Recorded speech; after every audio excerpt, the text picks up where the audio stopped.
Shalom, graça e paz, a paz do Senhor Jesus a todos, sejam bem-vindos a mais um Café Pastoral. Nós estamos conversando sobre o tema A Igreja de Jesus Cristo, um tema extremamente importante para nós. Deixa eu ler o texto para você de Atos capítulo 2, 42 a 43.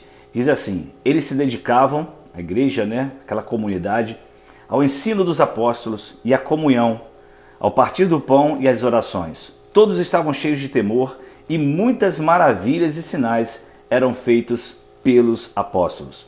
Aquela comunidade, aquela igreja, ela possuía uma identidade única.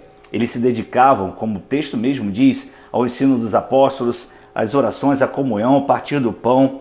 A Bíblia diz que todos estavam cheios de temor. Isso é muito importante, porque haviam muitas maravilhas e sinais que aconteciam através dos apóstolos. Eles andavam realmente na direção do Espírito Santo. Agora, é muito importante nós relembrarmos o que nós falamos ontem sobre esse tema.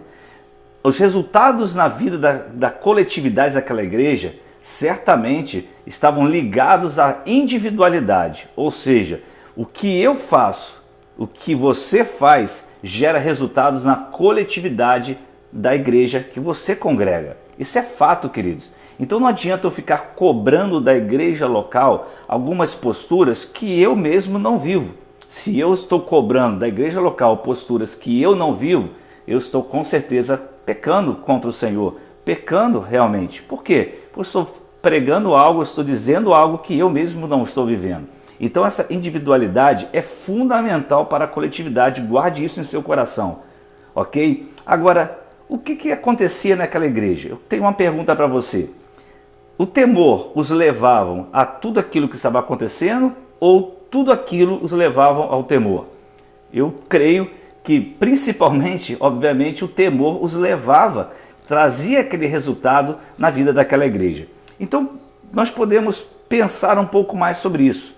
Uma das coisas que podemos perceber, é claro aqui o texto, que o temor envolvia toda aquela igreja. Vamos falar um pouquinho sobre o temor. Provérbios capítulo 9, versículo 10 diz assim: o temor do Senhor é o princípio da sabedoria. Eclesiastes capítulo 12, versículo 13 diz assim: agora que já se ouviu tudo, aqui está a conclusão: tema a Deus e obedeça aos seus mandamentos, porque isto é essencial para o homem. Então nós vemos ali em Atos 2, de 42 a 47, o início da igreja como um organismo vivo, organismo local, onde muitos sinais, maravilhas, onde havia muita alegria, muito amor na prática, havia muita simplicidade, louvor a Deus, ou seja, existia um crescimento real dado pelo próprio Deus. Aquele povo tinha uma boa fama para com todo outro povo, que ainda não era cristão, que não tinha aberto o coração para Jesus, mas eles tinham uma boa fama. A Bíblia diz que eles entregavam o que tinham aos pés dos apóstolos e dividiam entre os necessitados. Aquela comunidade vivia tudo isso na prática. Então as práticas externas eram claras, a comunhão, o amor, a ceia que eles participavam, as orações, o compartilhamento eram resultados de um único mover, o temor a Deus. Agora, apesar de um dos significados da palavra temor ser medo, dos principais significados, temer a Deus não é ter medo, porque se nós tivéssemos medo de Deus, nós iríamos fugir. Quando você tem medo de alguma coisa, você foge, você não se aproxima daquilo que você tem medo. 1 João capítulo 4, versículo 18 diz assim: no amor não existe medo, antes o perfeito amor lança fora o medo. Ora, o medo produz tormento. Logo, aquele que teme, ou talvez na sua versão seja aquele que tem medo, não é aperfeiçoado no amor.